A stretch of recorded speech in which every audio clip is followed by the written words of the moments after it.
Rusia bombardea masivamente Ucrania. Las fuerzas de Moscú lanzaron 81 misiles contra Kiev, Zaporilla, Dnipro, Jersón o Lviv, entre otras ciudades.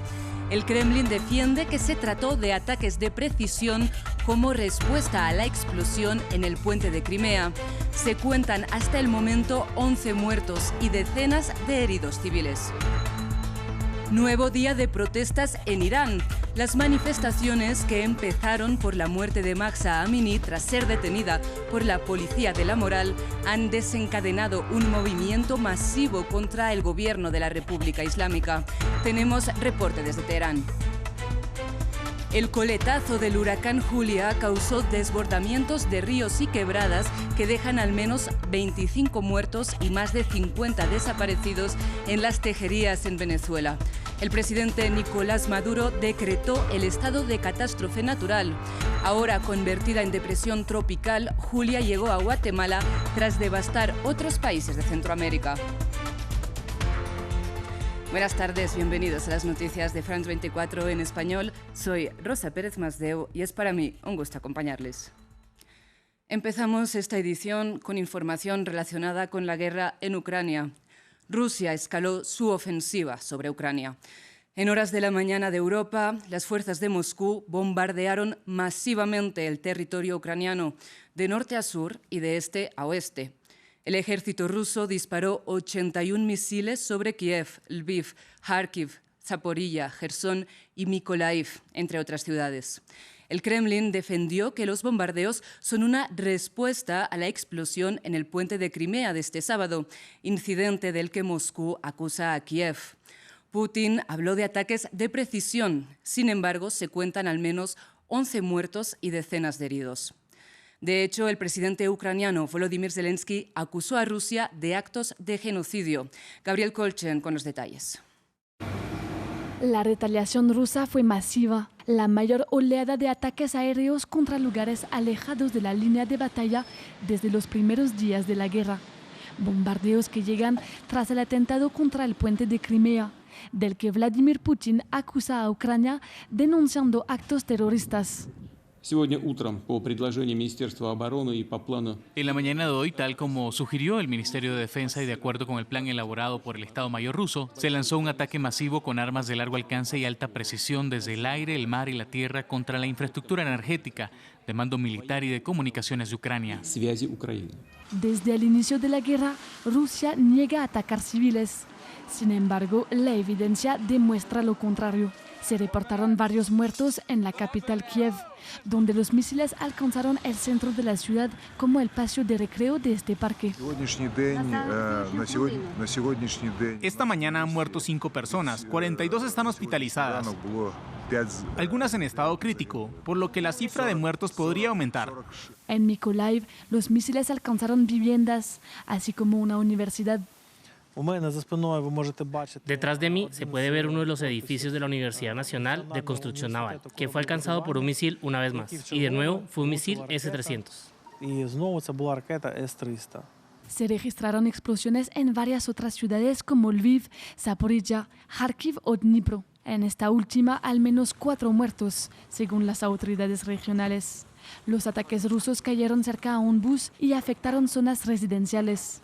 No hay objetivos militares aquí. No esperábamos ataques aquí. Es aterrador. La embestida rusa sí perjudicó la red eléctrica ucraniana, obligando al gobierno a pedirle a los ciudadanos a reducir el consumo de energía entre las 5 de la tarde y las 10 de la noche y a detener las exportaciones de energía al resto de Europa, elevando las preocupaciones locales sobre los posibles cortes eléctricos de cara al invierno.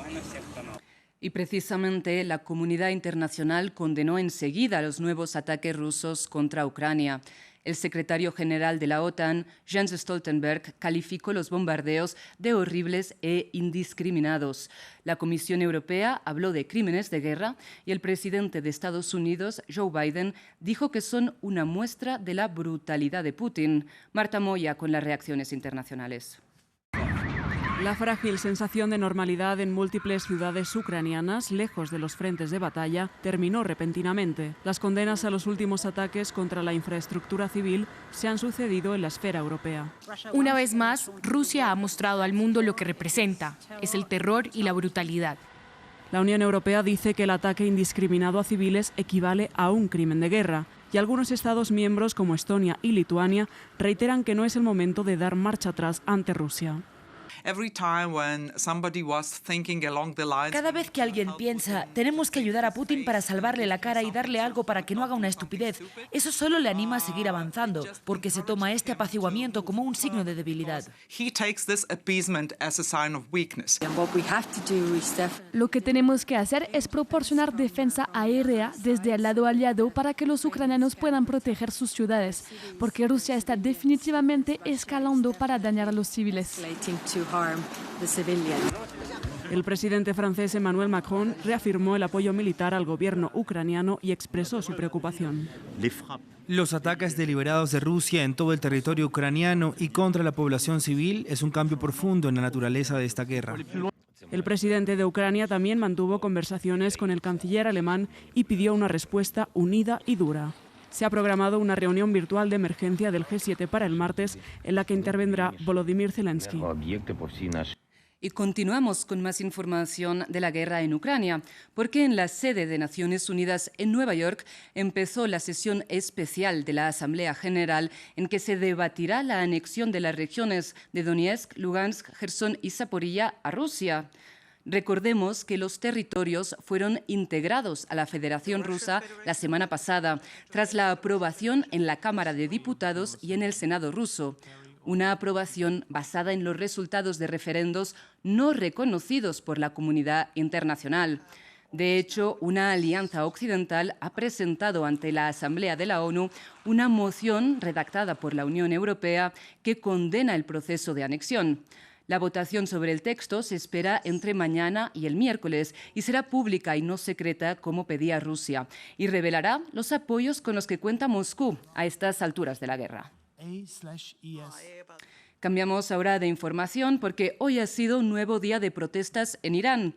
Recordemos que las manifestaciones empezaron el 17 de septiembre, el día del funeral de Mahsa Amini, la joven de 22 años que murió tras ser detenida por la policía de la moral. Sin embargo, las protestas que empezaron por la muerte de la joven han desatado un movimiento masivo contra el régimen de la República Islámica, incapaz por ahora de encontrar una salida dialogada a la situación. Nuestra corresponsal en Teherán, Catalina Gómez Ángel, nos amplía.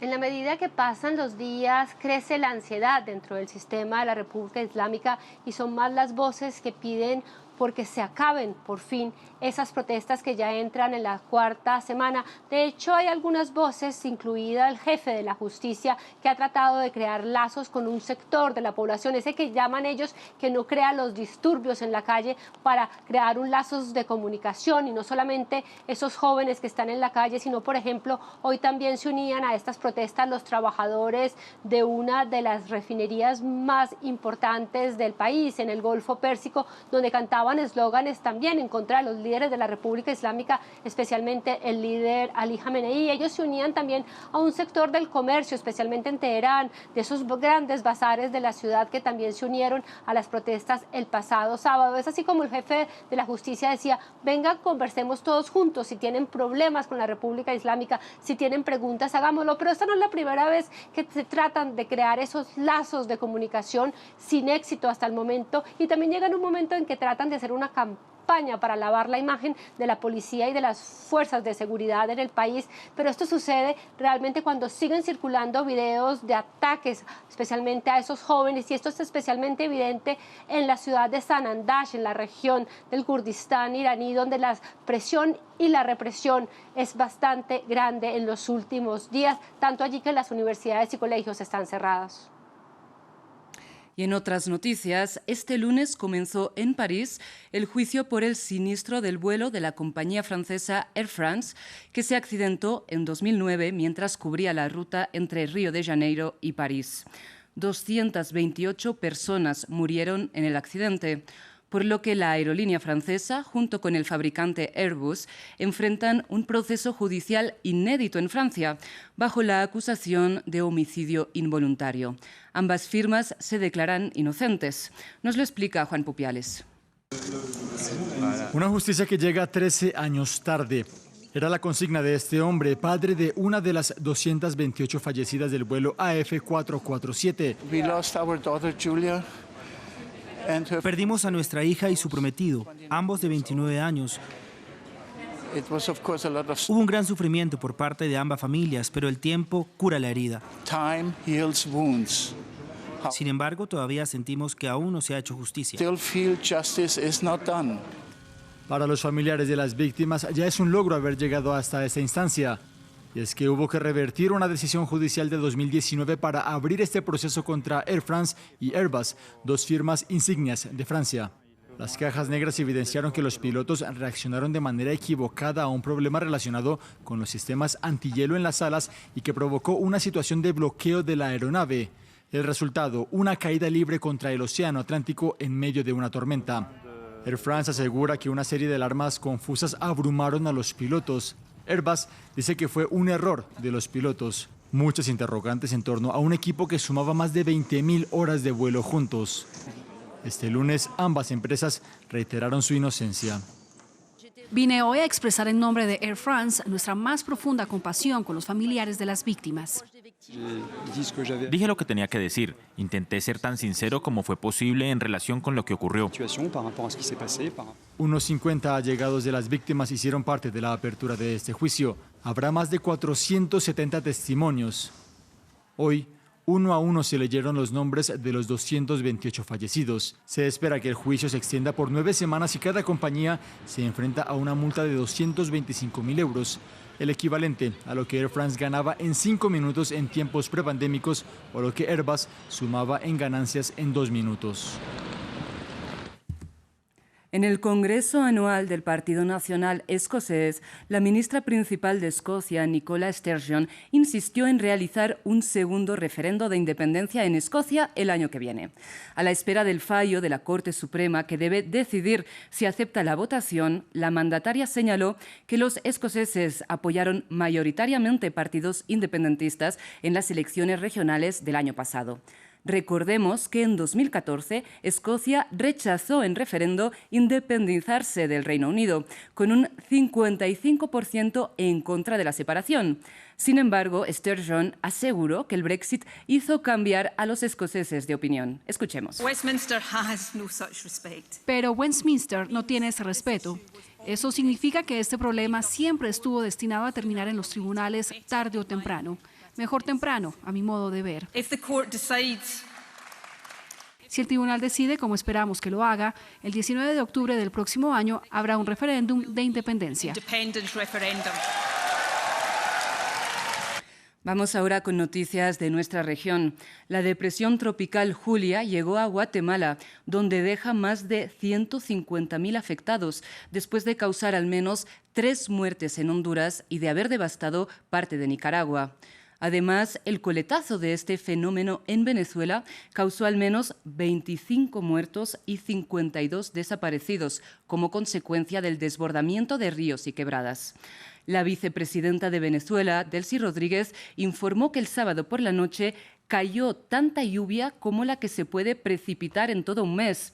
El agua arrastró troncos y escombros sobre la comunidad de Tejerías, en el estado de Aragua, a unos 70 kilómetros de la capital, Caracas. Los daños materiales afectaron negocios, viviendas, tierras de cultivo y bombas de agua potable. Naciones Unidas anunció que se coordina con las autoridades de Caracas para prestar asistencia al país. Les puedo decir que el secretario general está profundamente entristecido al enterarse de los devastadores derrumbes ocurridos en las Tejerías en Venezuela. Extiende sus más sinceras condolencias al pueblo y al gobierno de Venezuela, particularmente a aquellos que han perdido familiares, hogares y medios de subsistencia. Nuestro equipo de país se está coordinando actualmente con las autoridades nacionales para ver cómo podemos ayudarlos mejor en este momento terrible. Muchísimas gracias por su atención. Sigan con nosotros en France 24 y France24.com. Enseguida volvemos.